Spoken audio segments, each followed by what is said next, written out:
So Tracy Williamson, it's lovely to welcome her. Hi Tracy. So the first reading was about building up and encouraging, wasn't it? And Tracy, my friend, is one of the most encouraging people I know. She really does build people up. One of my favourite characters in the Bible is Barnabas, son of encouragement. And if possible, I think Tracy's middle name should be Barnabas, because she really is so encouraging. If there was a female version of Barnabas, I might call Tracy it. But that was the reason for the first reading, because Tracy really is such an encourager to me in my life and in my writing.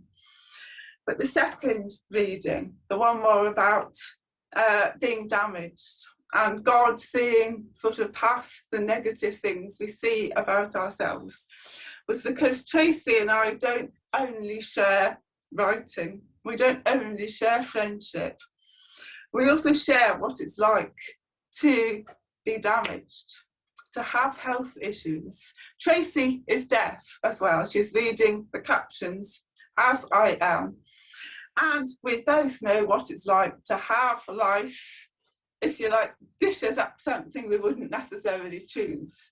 And we both know what it's like to try and find God in that. Tracy has written a book about that called A Beautiful Tapestry. If you'd like to read more about how Tracy learns to find God in the ups and downs of her life, do have a look at A Beautiful Tapestry. But it's lovely for me to have Tracy here tonight, and it's such a pleasure that she said she will say a little bit about the book. So thank you, Tracy. Yeah. Oh, it's so gorgeous to be here with you and to celebrate Emily and your wonderful book. And Emily and I became friends about 5 years ago or so. I can't remember exactly when, but Emily had just brought out her book, Still Emily, and she made contact with us, and I read it, and I was absolutely bowled over by her story, and there was this instant sense of clicking together, because of course we both have hearing loss. The difference is that Emily has completely lost her hearing, and I am what is called severely deaf. I can hear some sound, but I can't understand anything of what I hear. Nor can I lip read, because I'm also partially sighted. And so when we also discovered that we were both writers as well, there was a sort of sense of cooking together and bonding as friends. And Emily said about the fact that I encourage her. But really, I found Emily to be such an amazing encourager of me. And she showed you a book that I've brought out recently, and I've brought out 3 in the last 3 years. But I could say that those books have all come about because of Emily's inspiration. I had written some previous books, but then I'd had a great long gap because I lost confidence. And it was when I met Emily, and we started to bond together, and I read her book, and then she was encouraging me, and I had some material that I'd put together but didn't know what to do with it. But suddenly the sense of deep encouragement filled my heart from Emily, and I began to think about how I could move with that material I had. And in the end, I submitted my book to her publisher, Authentic, and they took me on as well, which is amazing, because we now both with that same publisher. Emily has been so amazing. She truly is an encourager. I mean, her book, 30 Days with Ruth, is about that kind of bond of friendship and that bond of love and encouragement. Emily shares in the introduction how Ruth means compassionate friend. And it's like a sort of journey through the happy times, the sad times, the times of fear, the times of doubt and uncertainty. And how Jesus is with us, God is with us in all those times, providing a safe place for us to enter into. And really, Emily exudes that. She can write that kind of lesson for us to take to heart, because she's actually practicing it in her own life. She provides a safe place. Jesus in her makes people feel safe. And that's what comes across so strongly in her writing. I remember once I was in a social situation, and that was really important to the person I was with.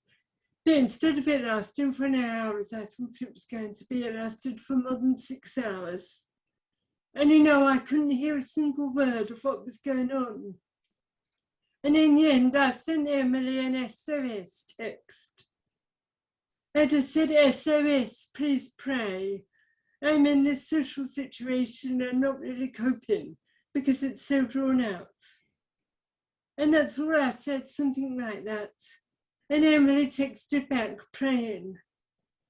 And I knew that she understood. I knew that she'd got it. And I felt comforted. And that's what this book does. It reaches places in your heart and enables you to feel comforted. Right? When I read the very first bit, it's from Ruth's voice, because Ruth writes the diary. And then Emily kind of dances through scripture. She has an amazing grasp of scripture and how different points will open your own heart up to the reality of God.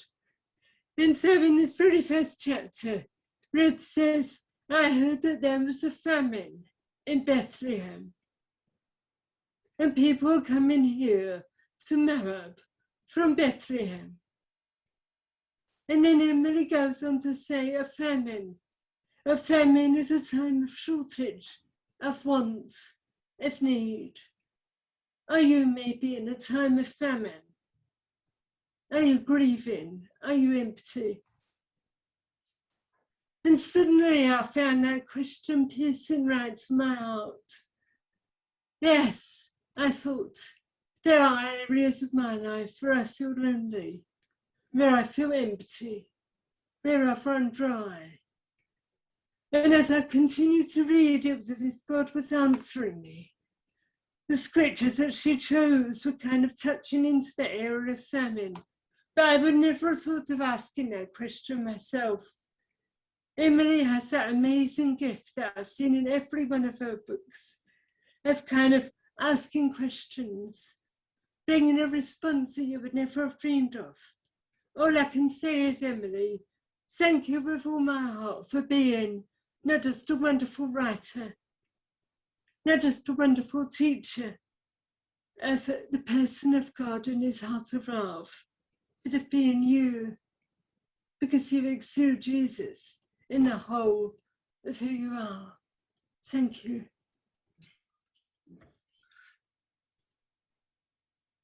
Thank you, Tracy. Thank you very much.